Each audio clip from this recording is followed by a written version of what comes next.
उत्तर भारत के एक सुदूर गांव नरैनी में एक पुराना बरगद का पेड़ था जो सदियों से वहां खड़ा था।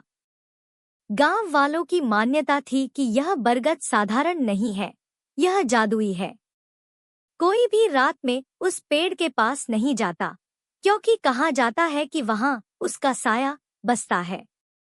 बरगद के नीचे एक पत्थर पर एक बड़ा सा पत्ता हमेशा रखा होता था, बिल्कुल ताजा, हरा और चमकदार, जैसे अभी अभी पेड़ से गिरा हो। मगर अजीब बात ये थी कि वो पत्ता कभी सूखता नहीं था, और जो भी उसे छूता उसके साथ कुछ न कुछ अनहोनी जरूर होती। एक दिन शहर से एक युवक नीरज गांव में आया।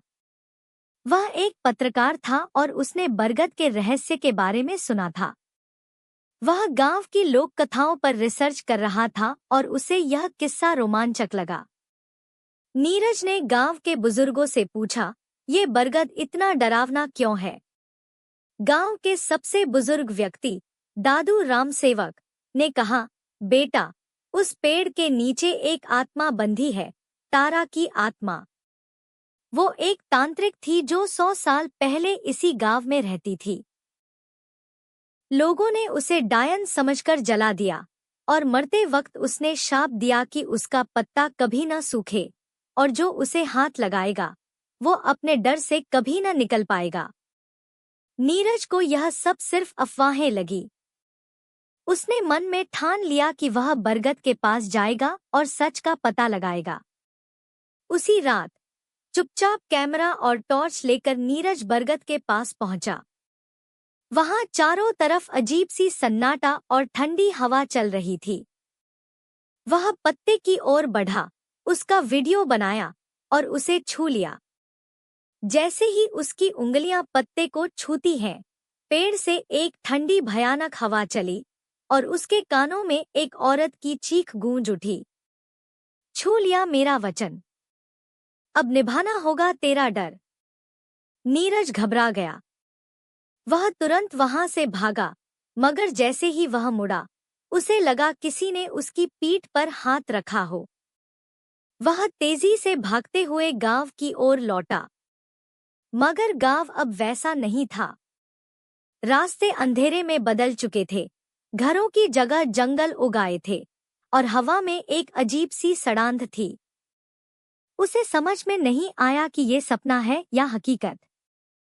अगले दिन जब वह उठा तो गांव पहले जैसा था, मगर उसकी आंखों के नीचे काले घेरे थे और शरीर भारी लग रहा था। उसे लगा कि रात का सब सपना था।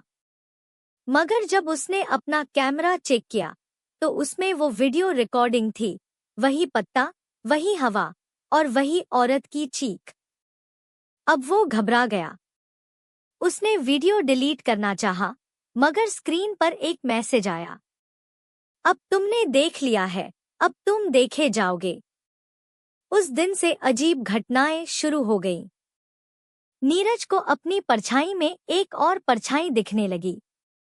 वह जहां भी जाता ऐसा लगता जैसे कोई उसका पीछा कर रहा था। एक रात नीरज बाथरूम के शीशे के सामने खड़ा था। उसने देखा कि उसकी परछाई हिल रही है, मगर वह खुद स्थिर था। शीशे में उसकी आंखें काली पड़ चुकी थी और पीछे तारा की झलक थी, झुलसा हुआ चेहरा, बिखरे बाल, और वह वही पत्ता हाथ में लिए खड़ी थी। नीरज चीख कर पीछे मुड़ा, मगर वहां कोई नहीं था। उसके माथे पर खून की एक बूंद टपकी। अब वो पूरी तरह डर चुका था। उसी रात उसे सपने में फिर से वही आवाज सुनाई दी, जिसने पत्ता छुआ उसे अपने डर का सामना करना ही होगा। नीरज ने दोबारा दादू राम सेवक से मिलने का सोचा। उसने जाकर पूरी बात बताई, पत्ता छूना, वीडियो बनना, आत्मा का दिखना। दादू ने गहरी सांस ली और कहा, एक ही उपाय है, तुम्हें वही पत्ता वापस पेड़ के नीचे रखना होगा और तारा से क्षमा मांगनी होगी। नीरज ने कहा, लेकिन वो पत्ता तो अब मेरे पास नहीं है। दादू ने धीरे से कहा, अब वो पत्ता तुम्हारा साया बन चुका है। तुम्हें उस पेड़ के नीचे फिर जाना होगा, उसी समय पर जब तुमने उसे छुआ था।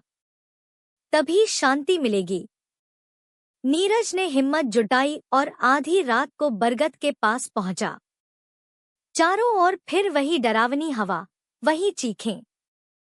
वह जमीन पर बैठा, आंखें बंद की और बोला, मुझे माफ कर दो।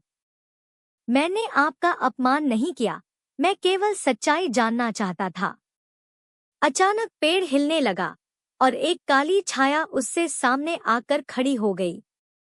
तारा की आत्मा थी वो, आंखों में क्रोध, होंठों पर चुप्पी।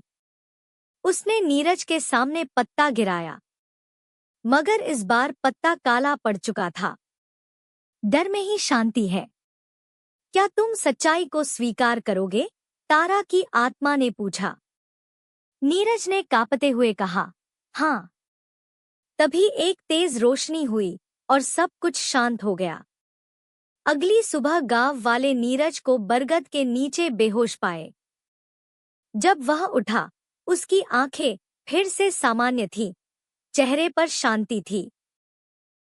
उसने गांव छोड़ दिया, मगर एक किताब लिखी, बरगद का पत्ता, एक पत्रकार की सच्चाई से मुलाकात। उसने पत्ते को नहीं लाया, मगर आज भी वह कहता है, हर चीज को जानना जरूरी नहीं होता। कुछ रहस्य डर में ही सुरक्षित रहते हैं।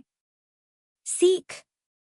कभी कभी हमारी जिज्ञासा हमें उन दरवाजों तक ले जाती है जिन्हें बंद ही रहना चाहिए। डर को नकारना आसान है, मगर जो डर के पार देखने की कोशिश करता है, उसे उसकी कीमत चुकानी ही पड़ती है।